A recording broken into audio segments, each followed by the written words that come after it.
Sir வணக்கம் sir. வணக்கம். எப்படி சார் இருக்கீங்க? நல்லா இருக்கேன். நாடு எதிர்த்த ஒரு திட்டத்தை நேற்று பாஜக அமல்படுத்தியிருக்காங்க. சிஏஏ, இந்திய குடியுரிமை திருத்த சட்டத்தை அமல்படுத்தியிருக்காங்க. இந்த திட்டத்தை நீங்கள் எப்படி சார் பார்க்குறீங்க? இது ஒரு வாக்கு வங்கி திட்டம். சிறுபான்மை முஸ்லீம்கள் மீது வன்மம் தொடுக்கப்பட்டால் பெரும்பான்மையான இந்துக்கள் நமக்கு வாக்களிப்பாங்க. இதுதான் ஆர்எஸ்எஸ்னுடைய ஒரு 100 ஆண்டு கால சித்தாந்தம். நீங்கள் இப்போது ஒரு கர்நாடகாவை சேர்ந்த ஒரு மத்திய அமைச்சர் சொல்கிறாரு, 400 நாடாளுமன்ற உறுப்பினர்கள் நமக்கு வேணும் பொது சிவில் சட்டத்தை அமுல்படுத்துவதற்கு. பொது சிவில் சட்டம்னா முஸ்லீம்களுக்கு சரியத் சட்டமே கிடையாது. முஸ்லீம்களுக்கு சட்டமே கிடையாது. இந்துக்களுக்கான சட்டம் நடைமுறையில் தான் முஸ்லீம்களும் சேர்ந்துக்கணும். இந்துக்களுக்காக சட்டம் இருக்கான இந்துக்களுக்கு சட்டம் கிடையாது. இந்துக்களை ஜாதிகளாக பிரித்ததே ஆர்எஸ்எஸ் தான். ஆர்எஸ்எஸ் பிஜேபியினுடைய அஜெண்டா என்னன்னா இந்து தர்மங்கிறான். இந்து தர்மம் இல்லை, இந்து அதர்மம். நீங்கள் இந்துக்களை செத்து போய் சுடுகாட்டுக்கு போனால் கூட அவனுக்கு தனி சுடுகாடு தான். இதுக்கு பேரா தர்மம்? இங்கே மக்கள் முட்டாளாக இருக்கான். மக்கள் முட்டாளாக இருக்கிற காரணத்தினால ஆர்எஸ்எஸ் பிஜேபியினுடைய சித்தாந்தங்கள் விவாதிக்கப்படவில்லை, விமர்சிக்கப்படவில்லை. பத்தி எரியணும் இந்த நாடு. ஏன்னா இந்து அதர்மம், அதுக்கு பேர் இந்து தர்மம் கிடையாது. இந்துக்களில் ஜாதிகளாக பிரிக்கிறான். இதுதான் இந்து தர்மம். சனாதனத்தின் அடிப்படையில் நீ தலித்தாவே இருந்து சாகணுங்கிறான். முஸ்லீமை நீங்கள் இந்தியாவில் கூட 25 கோடி முஸ்லீம் எங்கள் அரபு நாட்டிலிருந்து வந்தானா? இந்து மதத்தினுடைய அழுத்தம் காரணமாக அவன் வெளியேறினான். இந்து மதம் நீங்கள் இப்போ தாழ்த்தப்பட சக்கிலியரா, பறையரா, வண்ணாரா, நாசுவரா, இன்னும் சொல்ல போனால் அதை விட கீழே சண்டாளராக வச்சுருக்கான். அப்போது இந்த இதுதான் இந்து தர்மம்னா இந்து தர்மமே தேவையில்லைன்னு தான் அவன் முஸ்லீமாக போனான். ஒரு 3% கிறித்தோன் இருக்கிறான். 140 கோடி பேரில் 5 கோடி கிறித்தூர் இருக்காங்க. 5 கோடி கிறித்தூர் எங்கேருந்து வந்தான்? ஜெருசலேமில் இருந்தால் வந்தான்? இல்லை, அவனை நீ தலித்து தள்ளி நில்லுன்னா. வெள்ளைக்காரன் படிக்க கல்வி கொடுத்தான், கை கொடுத்தான், மரியாதை கொடுத்தான். அதனால் அவன் கிறித்துவத்துக்கு போனான். ஆக இந்து தர்மம் என்பது பார்ப்பனர்களுடைய வர்ணாசிரமம். பார்ப்பனர்கள் தனியாக நிற்க முடியாது என்பதனால மேல்ஜாதி இந்து மேல்ஜாதியை தன்னோடு சேர்த்து கொண்டான். எதுக்கு? கீழ் ஜாதியை அதிகாரம் செலுத்துவதற்கு தன்னோடு சேர்த்து கொண்டான். இதை இங்கே சொல்லுவதற்கு எந்த அரசியல் கட்சிகளும் இல்லை, இந்தியாவிலே இல்லை. ஏன்னா இவனுக்கு இவ்வளவு ரிஸ்க் எடுத்து இந்த மக்கள்கிட்ட இந்த கொள்கையை கொண்டு போய் சேர்த்து அதன் பிறகு இவனை தன்னோடு சேர்த்து கொள்ளுகிற அளவுக்கு எல்லாம் நேரம் காலம் இல்லை. 1000 ரூபா கொடுத்தா ஓட்டு போட்டால் எம்எல்ஏ ஆயிடலாம், எம்பி ஆயிடலாம், 1000 கோடி 2000 கோடி திடீர்லாம். மாநில கட்சிகள் மம்தா உட்பட, மம்தா அரவிந்த் கெஜ்ரிவாலே அதாவது சைலண்ட் இந்துத்துவம், சைலண்டு பெரியார் தான். நீங்கள் இந்துத்துவா எதிர்ப்பாளரே தந்தை பெரியார் தான். வடக்க அம்பேத்கர், 2 பேரும் தான் தீவிர இந்துத்துவா எதிர்ப்பாளர். இந்த 2 பேருடைய சிஷியனுகளுமே எங்கே போய் சேர்ட்டான்? பிஜேபியில் போய் சேர்ட்டான். ராம்விலாஸ் பாஸ்வான், அத்வாலே போன்ற பெரிய பெரிய தலைவர்கள் எல்லாமே அம்பேத்கரிசத்தை எடுத்துகிட்டு போகல. மாயாவதியெல்லாம் கன்சிராமெல்லாம் எவ்வளோ பெரிய தலைவன். நீங்கள் எங்கே பஞ்சாப்லேருந்து யூபி முழுக்க தன்னோடு இணைச்சு கொண்டா. யாருக்கு எதிரா? இந்துத்துவாவுக்கு எதிரா. ஆனால் மாயாவதி நீங்கள் சாதாரண ஒரு குடும்பத்திலேருந்து அந்த அம்மா என்ன ஆச்சுன்னு கேட்டிங்கன்னா, பலாயிரம் கோடி ரூபா பெரிய செல்வந்த குடும்பத்தில் பிறந்ததை போல் அந்த அம்மா ஆடம்பரமாக அனுபவிக்க ஆரம்பிச்சோன்னையும் பிஜேபி கொக்கி போட்டு வாழ்க்கை முழுக்க நீ சிறையில் தான் இருக்கணும். அவ்வளவு ஊழல். வாழ்க்கை முழுக்க சிறையில் இருக்கியா, வாழ்க்கை முழுக்க பிஜேபியில் இருக்கியான்னா அந்த அம்மா பார்த்தா பிஜேபியில் சேர்ந்தாரன்ட்டான். அப்போது கன்சிராமுடைய உழைப்பு இப்போ என்னவா மாறி போச்சு? கன்சிராமுடைய உழைப்பு பிஜேபியாக மாறி போச்சு. இங்கே தமிழ்நாட்டில் அதே கதை தான்.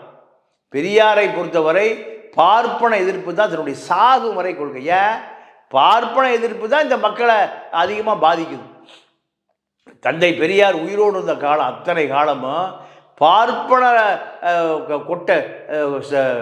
கொட்டடியிலிருந்து தமிழர்களை மீட்பதற்காக தான் தன்னுடைய இறுதி நாள் வரை பாடுபட்டார். அதுக்கு பின்னாடி வந்து அண்ணாதுரை என்ன பண்ண, அண்ணாதுரை கருணாநிதி எல்லாம் ஆட்சிக்கு வரணும், அப்போ கொள்ளையடிக்கணும், திருடணும். நீங்கள் 3% பார்ப்பனர்கள் பூரா இந்தியாவில் இன்கம் டேக்ஸ் அதிகாரியா,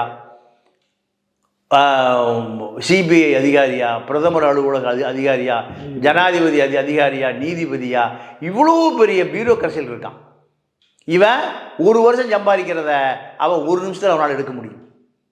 இவன் தாழ்த்தப்பட்டவன், பிற்படுத்தப்பட்டவன் அதிகாரத்துக்கு போய் ஒரு வருஷமா 10 வருஷமா சேமித்த பணத்தை, திருடிய பணத்தை, கொள்ளையடித்த பணத்தை, மக்களை காட்டி கொடுத்த பணத்தை அவன் உட்காந்து எவ்வளோ நேரத்தில் எடுப்பான்? ஒரு கையெழுத்தில் எடுத்துருவான். பெரியார் அதான் சொல்கிறார், டெல்லியில் முழு அதிகாரத்தை வைத்துக்கொண்டு இந்த இனத்தை போட்டு சிக்கி சீரழிக்கிறீங்களா நீங்கள்? இதுதான் பெரியாருடைய பெரிய போராட்டமே. நான் இந்த மக்களை திரட்டி போராடி ஒரு முடிவு கொண்டு வந்தா, ஒரு வடிவம் கொண்டு வந்தா, டெல்லியிலேருந்து ஒரே கையெழுத்தில் 1 மணி நேரத்தை காலி பண்ணிடுறீங்களா? இதான் நான் அடிமையாக என்ன வச்சுருக்கீங்களேன்னு பெரியார் சொல்கிறார். இப்போ பிஜேபி வாக்கு வங்கிக்கு வேணும். இப்போ மீண்டும் பிரதமர் மோடி பிரதமராக வரணும். ஆர்எஸ்எஸ்க்கு அவர் என்ன வாக்குறுதி கொடுத்துருக்காருன்னா, நீங்கள் இந்த இந்திய ஜனநாயகம் உருவாகி சுதந்திரத்துக்கு பிறகு 1947க்கு பிறகு இந்திய ஜனநாயகம் உருவாகிய பிறகு ஆர்எஸ்எஸ் மறைமுகமாக தான் செயல்பாட்டில் இருக்குது, நேரடியாக வர முடியல. ஆங்கிலேயன் காலத்தில் ஒரு முறை ஆர்எஸ்எஸ் தடை செய்யப்படுது, நேரு காலத்தில் தடை செய்யப்படுது, இந்திரா காந்தி காலத்தில் தடை செய்யப்படுது. அப்போது மறைமுகமாக ஆர்எஸ்எஸ் அதிகாரிகள் இந்திரா காந்திக்கு ஒத்துழைக்க மாட்டேங்கிறான். இந்திரா காந்தி சங்கராச்சாரியார் காலில் விழுந்த பிறகு பார்ப்பனர் ஒத்துழைச்சா அந்த அரசு நடந்துச்சு. இவ்வளவு பெரிய அதிகாரத்தில் இருக்கக்கூடிய இந்திரா காந்திக்கே இவ்வளவு அழுத்தம். அதிகாரிகள் ஒத்துழைக்க மாட்டான். அதிகாரிகள் தான் இந்தியா, அதிகாரிகள் தான் தமிழ்நாடு, அதிகாரிகள் தான் உளவுத்துறை, உள்துறை, இராணுவத்துறை, எல்லாம் அந்த பார்ப்பன அதிகாரிகள் தான். ஒரு அதிகாரி, பார்ப்பன அதிகாரிக்கு ஒரு உத்தரவு வந்தால் அதை 1 லட்சம் படை வீரர்கள் செஞ்சு முடிப்பான்.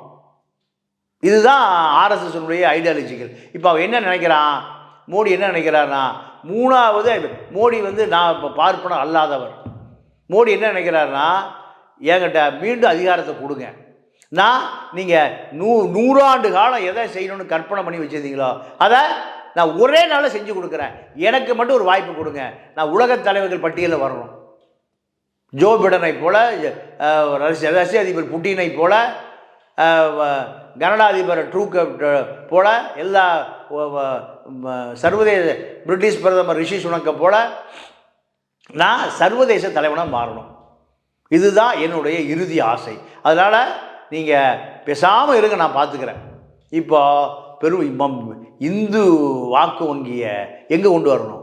பிஜேபிக்குள்ளே கொண்டு வரணும், ஆர்எஸ்எஸ்க்குள்ளே கொண்டு வரணும். அதனால் இப்போது ஒரே சிவில் சட்டம் இந்தியாவில், அது ஆர்எஸ்எஸ் சிவில் சட்டம், இந்து முன்னணி சிவில் சட்டம், பிஜேபி சிவில் சட்டம். அப்போ நாங்கள் முஸ்லீம்கள் 3 கல்யாணம் பண்ணிக்கலாம், 3 குழந்தைகள் பெற்றுக்கலாம், குடும்ப கட்டுப்பாடு பண்ணக்கூடாது, இதெல்லாம் நான் ஒழிச்சிருவாங்கிறார்.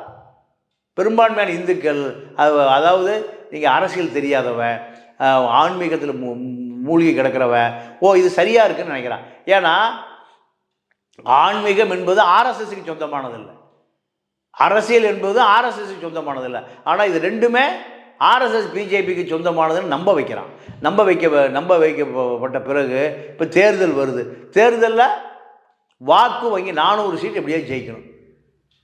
400 சீட்டுக்கு இந்துக்களை பூரா பிஜேபி பக்கம் திருப்புவதற்காக அவசரமாக போடப்பட்ட உத்தரவு தான் புது சிவில் சட்டம். நான் வந்தால் கண்டிப்பாக புது சிவில் சட்டத்தை கொண்டு வந்துடுவேன். இதுதான் இந்துக்களை யோசிக்க வைக்குது, திரும்பி பார்க்க வைக்குது. இந்துக்களை எந்த பக்கம் கொண்டு வர? இப்போ நீங்கள் நடுநிலையாக இருக்கிற இந்துக்கள் இருக்கான்ல, ஒட்டுமொத்தமான இந்துக்கள் வந்து மோடி பின்னாடி கிடையாது. 38 கோடி பேர் தான் மோடிக்கு ஓட்டு போட்டிருக்கான், பிஜேபிக்கு ஓட்டு போட்டிருக்கான். அப்போ 102 கோடி பேர் 102 கோடி பேர் எதிராக இருக்கான். இது வாக்காளராக பார்த்தாலே 140 கோடி பேர், 100 கோடி பேர் வாக்காளராக இருக்கான். வாக்கு அளிக்கிற 100 கோடி பேர், 38 கோடி பேர் தான் இருக்கான். அப்போ 62% யாருக்கு எதிராக இருக்கான்? மோடிக்கு எதிராக இருக்கான். காங்கிரஸ் 34% ஓட்டு வாங்கியிருக்கு, பிச்சு. அப்போது இதெல்லாம் ஒருங்கிணைக்கக்கூடிய அவசியம் மோடிக்கு வந்திருக்கேன். மீண்டும் ஆட்சிக்கு வரணும்னா வேடிக்கை பார்க்குற இந்துக்களை, ஓட்டு போடாத இந்துக்களை எங்கே கொண்டு சேர்த்தணும்? வாக்குப்பெட்டி கொண்டு சேர்த்தணும். இப்போ இந்தியா வந்து ஒரு மதசார்பற்ற நாடுன்னு சொல்கிறாங்க. ஒரு மதம் சார்ந்த நாடாக தான் இவங்க வந்து உருவாக்கிட்டு வராங்க. இப்போ தொடர்ந்து இந்த ஒரு வாரத்தில் வந்து 3 அறிவிப்புகளை வந்து வெளியிட்டிருக்காங்க. இப்போ இதெல்லாம் அரசியல் நோக்கி தான் போயிட்டு இருக்காங்க. வேற என்ன, வாக்கு வங்கி தான் எதிர்த்து கேட்க பெரிய ஆர்ப்பாட்டம் பண்ணணுங்க.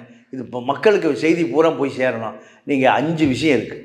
ஒன்று மீடியா, மக்கள்கிட்ட எந்த செய்தியும் கொண்டு போகிறதில்ல. ஏன்னா ஆர்எஸ்எஸ் சித்தாந்தப்படி முதல்ல மீடியாவை தன்னுடைய கட்டுப்பாடு கொண்டு வந்துடுவான். ஏன்னா 10 வருஷத்தில் இவரே வந்து மீடியாக்கள் ஒன்றும் சந்திக்கவே இல்லை. அப்போது மீடியாவை தன்னுடைய கட்டுப்பாட்டு கொண்டு வந்துடுவான். மீடியா கட்டுப்பாட்டு கொண்டு வந்தால் மக்கள் எந்த செய்தியும் போய் சேராது. ஒன்று. ரெண்டாவது, ஆர்எஸ்எஸ் பிஜேபி இந்த என்ஜிஓக்கள் பூராமல் முழுக்க சித்தாந்த அடிப்படையில் தயார் பண்ணிடுவான். அப்போது மக்கள்கிட்ட போகிற போது சித்தாந்தத்துக்காக, கொள்கைக்காக வாழுகிற கட்சி தான் பிஜேபின்னு புரிய வைப்பான். இது இந்து தர்மம் என்பதை இந்து பிற்போக்குத்தனம், இந்து காலாவதித்தனம். ஆனால் இதெல்லாம் மறைச்சிடுவான். மறைச்சு இந்துக்கள் ஒற்றுமைப்படுத்தணும். கிறித்துவம் ஐரோப்பா நாட்டில் ஒன்றா இருக்கான், முஸ்லீம் அரபு நாட்டில் ஒன்றா இருக்கான். அப்போ நம்ம இந்துக்கள் ஏன் ஒற்றுமை? இந்துக்களை அவன் ஏற்றுக்கிறதே இல்லையே. செத்துப்போன ஒரு தலித்தை கொண்டு போய் நீங்கள் சுடுகாட்டில் புதைக்க விடுறது இல்லையா அவன்? அப்போ எப்படி இந்துவா? இதெல்லாம் அடிப்படை வாதம். இதை எங்கே கொண்டு போய் சேர்த்துறதில்லை, மக்கள்கிட்ட கொண்டு போய் சேர்த்துவதில்லை. மீடியாவும் சேர்த்துறதில்லை, பிஜேபிக்காரன் சேர்த்துறதில்லை. மூணாவது என்ன பண்ணுவான்னா, இந்த மாநில கட்சிகளை பூராமல் நீங்கள் அச்சுறுத்துவான். ஏன்னா பலவீனமான மாநில கட்சி தலைவர்கள் எல்லாம் மிக சாதாரணமாக இருந்து வருவாங்க. இப்போ உதாரணத்துக்கு மாயாவதி ரொம்ப ஏழை குடும்பத்தில், கஷ்டப்பட்ட குடும்பத்தில் ஒரு கட்சியராகவும் மக்களை சந்திக்க போகிறார். மக்களை சந்திக்க போகும்போது ஒரு சிறுமியை பார்க்குறாரு, கூப்பிடாரு. என்ன பண்ணிகிட்ருக்க, என்ன படிக்க போகிறார்? ஐஏஎஸ் ஆக போகிறாங்கிற அந்த பொண்ணு சொல்கிறா. ஐஏஎஸ் இல்லை, பல ஐஏஎஸ் உனக்கு முன்னாடி நிற்பான், கை கட்டி நிற்பான், என் கூட வான்னு கூப்பிடுறாரு. நம்ம தலித்து மக்களுக்கான அரசியலை என்ன வென்றெடுக்கப்படலை, தலித்து மக்கள் என்ன அடிமையாக கிடக்கான், தலித்து மக்களுக்கான அரசியல் அதிகாரமே இல்லை. அப்போ அதை நம்ம வென்று இந்த மக்களுக்கு கொடுக்கணும். ஆமாம் கொடுக்கணும், என் கூட வா. இப்படி வந்த பொண்ணு தான், சின்ன பொண்ணு தான் மாயாவதி. வந்து கன்சிராமுடைய உழைப்பை பூரா அந்த அம்மா ஆடம்பரமாக்குது. தனி வாழ்க்கை தான், கல்யாணம் இல்லை, கச்சேரியில் ஒரு இளவு இல்லை. அப்போ பல கோடி ரூபா ஊழல், பல ஆயிரக்கணக்கான கோடி ரூபா ஒரு ஜெயலலிதா கதை தான். அப்போது ஊழல் பண்ண எல்லா பேப்பரும் எங்கே போகுது? ஆர்எஸ்எஸ்க்கு போகுது. லல்லு ஊழல் பண்ணாதவனே ஜெயிலுக்கு போயிட்டான். ஊழல் பண்ணுகிற மாயாவதி என்ன பண்ணுவா? அப்போ வேறு வழி இல்லை, தப்பிக்கவே முடியல. இதுதான் மூன்றாவது பிஜேபியோட அசைன்மெண்ட். மாநில கட்சியில் யார் வலுவாக இருக்கான் அவனை பூரா பலவீனப்படுத்தி என்ன பண்ணுவான்? தன்னுடைய பட்டியலுக்கு கொண்டு வந்துடுவான். 3. 4வது என்ன பண்ணுவான்? இந்த மாநில கட்சிகளுடைய பின்னணியில் இருக்கக்கூடிய தொழிலதிபர்கள், சித்தாந்தவாதிகள், இவர்களை பூராமல் ஒழிச்சிருவான், இல்லாமல் பண்ணிடுவான். அதுதான் டிமானிஸ்ட்ரேஷன். நீங்கள் தலித் மக்கள்கிட்ட பணம் வருது, நடுத்தர மக்கள்கிட்ட பணம் வருது, எல்லாம் ரியல் எஸ்டேட் பண்ணுறான், பணம் வருது.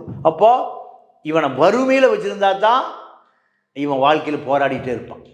நீங்கள் ஒரு 1000 வருடங்களுக்கு முன்பு, 2000 வருடங்களுக்கு முன்பு இந்த ஆர்எஸ்எஸ் என்ன பண்ணான்னா, விவசாய விளை நிலங்களில் விளையக்கூடிய பொருளை கோயிலில் கொண்டு கொட்டிருந்துருவோம். எங்கே? கோயிலில். நீ வச்சுக்காதீங்க வா, நீங்கள் அவனை சனாதனா தலித்து ஒருபடி நெல் கூட போதும், அவன் இப்படியே பட்டியை கிடந்து சாகட்டும். விதை நெல், விவசாய நெல் மிச்சமாச்சுன்னா அது கூட ஆற்றுல கொட்டிடுவான். எங்கே? ஆற்றுல கொட்டுவான், கோயிலில் கொட்டுவான். கோயிலில் இருக்கிறது ஆற்றுக்கு போயிடும். ஏன்? இந்த விவசாய விளைபொருள்கள் காலியானாலும் பரவாயில்ல, அது ஆற்றுல போனாலும் பரவாயில்ல, அவன் சாப்பிடக்கூடாது. ஏன்? அவன் உனக்கு கூலி வரமாட்டான். இன்றைக்கி அதை தான் கான்செப்ட். டாடா பிர்லா, அம்பானி, சிங்கானி, கோயாங்க எல்லாம் அதே கான்செப்ட் தான். என்ன? அவனுடைய உழைப்பு ஒரு நாளைக்கு 10,000 ரூபா கூலி. 10,000 ரூபாய்க்கு உழைக்கிறான், அவனுக்கு 500 ரூபா கூட கொடுக்க மாட்டேங்கிறான், 1000 ரூபாய்க்கு கொடுக்க மாட்டேங்கிறான். அவனுடைய உழைப்பு ஐரோப்பா நாடுகளில் என்ன எவ்வளோ கூலி? குறைந்தபட்சமே நம்ம ஊர் காசுக்கு 5 லட்ச ரூபாய் கம்மி சம்பளமே கிடையாது. $5000 கம்மி, பவுண்ட்ஸ் கம்மி சம்பளமே கிடையாது. ஆனால் இங்கே என்ன, 10,000 ரூபாய்க்கு மேலே சம்பளமே கிடையாது. 10,000 ரூபானா அவன் ஊர் காசுக்கு ஒரு $100, 100 பவுண்ட்ஸ், 100 யூரோ. அப்போது ஏன் இந்த மக்கள் இப்படி வச்சுருக்கான்னா, இவன் வறுமையிலேயே வச்சுருக்கணும். வறுமையை நீங்கள் ஜெயிச்சிட்டான்னா சிந்திக்க ஆரம்பிச்சிடுவான், போராட ஆரம்பிச்சிடுவான். பசியிலே இருந்தால் படுத்து கிடப்பான். பசி சாப்பிட்டாச்சுன்னா அவன் அடுத்த நேரம் சாப்பாட்டுக்கு இருக்குது, 1 மாதம் சாப்பாட்டுக்கு இருக்குன்னா அவன் அடுத்த கடத்துக்கு வந்துடுவான். இதுதான் இந்துத்துவம். அப்போது இந்துத்துவ அரசியல் என்பது இந்தியாவில் பின்னோக்கி போய் கொண்டிருந்த இந்துத்துவ அரசியல் இப்போ மாநில கட்சிகளாக காலி, காங்கிரஸ் காலி, பகுஜன் சமாஜ் கட்சி இல்லை, அம்பேத்கர் இல்லை, இந்த திராவிட இயக்க முறை பல ஆயிரம் கோடி சம்பாரிச்சிட்டான். பல ஆயிரம் கோடி காப்பாற்றணும்னா பிஜேபி போய்த்தாகணும், இன்கம் டேக்ஸுக்கு போய்த்தாகணும். கருணாநிதியே 1970 சாகர வரைக்கும் நீங்கள் காங்கிரஸோடு நெருக்கமாக இருந்தால் இதுக்கு தன்னை காப்பாற்றி கொள்வார். காங்கிரஸ் இருக்கிற RSS ஐடியாலஜிக்கிற ஆட்கள்கிட்ட அடிமையாக கிடந்தார் கருணாநிதி. இப்போ கருணாநிதி மகன் பேரன் எல்லாம் அடிமையாக கிடக்கான். இதுதான் கான்செப்ட். அப்போது இந்துத்துவ அரசியல் தான் இந்தியாவை ஆளுகிறது. இப்போ இந்த சிஏ திட்டத்துக்கு வந்து எதிர்ப்பு தெரிவித்து விஜய் வந்து அறிக்கை விட்டுருந்தாங்க, இது பார்த்தீங்களா? இப்போ இதன் மூலமா வந்து ஒரு அரசியல் மூவ் வந்து எடுத்துட்டாரா சார் விஜய்? இப்போ இவ்வளவு நாள் வந்து அவரை பி டீம் சொல்லிட்டு ஆமாம் இதன் மூலமா வந்து ஒரு பி டீம் வந்து நிரூபிச்சிருக்காரு. இல்லை, இது எப்படி நான் பார்க்குறேன்னா, விஜய்க்கு பின்னாடி அது புஷி ஆனந்தோ, வெங்கடேஷா, XRY அரசியல் தெரிந்தவன் இருக்கான், அரசியல் புரிந்தவன் இருக்கான், தெரிஞ்சவன் இருக்கான். இதை நோக்கி நீ நகர்த்தினா தான் உனக்கு எதிர்கால அரசியல் தக்க வைக்க முடியும். இது அவனுக்கு நியாயமான ஆட்கள். சரினா சரின்னு சொல்ல போகிறான், தப்புனா தப்புன்னு சொல்ல போகிறான். அதுதான் நம்ம விமர்சனமே தவிர, இப்போ இந்த அறிக்கை என்பது சீமானால கூட கொடுக்க முடியாது, ஸ்டாலினால கூட கொடுக்க முடியாது. விஜய் கொடுத்துருக்கான்னா திரும்பி பார்க்க வைக்கக்கூடிய அறிக்கை இது. இதுதான் அடிப்படை வாதமே இதுதான், அடிப்படை கொள்கையே இதுதான், தமிழர்களுக்கான கொள்கையே இதுதான். அப்போ விஜயை சுற்றி விஜய்க்கு 100% விஜய்க்கு இதை பற்றி டீப்பான அரசியல் தெரியாது. ஆனால் விஜய்கிட்ட இருக்கக்கூடிய ஒரு சரியான சிந்தனையாளர்கள் உடனடியாக கொடுத்தாகணும். முஸ்லீம் வாக்கு வங்கி மொத்தமாக திமுக இருக்குது, சீமாங்கிட்ட வெளியேறிடுச்சு. சீமாங்கிட்ட அவன் சைத்தான் சொன்னதுனால வெளியேறிடுச்சு. சீமா ஒரு தேர்ந்த அரசியல்வாதி இல்லை. சீமான்கிட்ட இப்போ ஒரு 6% இருக்கான். 6% அப்படியே அவங்கள்ட்ட வந்துடுவான். 6% ஒரே நாளில் அவங்கள்ட்ட வந்துடுவான். 7% முஸ்லீம்கள் இருக்கான் தமிழ்நாட்டில். அப்போ 7, 6, 13% ஒரே வாரத்தில் அவங்கள்ட்ட வந்துடுவான். அரசியல் ஆரம்பிக்கிறதுக்கு முந்தைய எவ்வளவு 13% உனக்கு வந்துடுவான். அப்போது இதுதான் விஜய்க்கு சொல்லப்பட்ட அரசியல். இப்போ திமுக அதிமுகட்ட 75 வருஷம் அரசியல் திமுக, 50 வருஷம் அரசியல் அதிமுக. 75 வருஷம் 50 வருஷத்துட்ட மொத்த வாக்கு வங்கியே 20% தான் இருக்குது.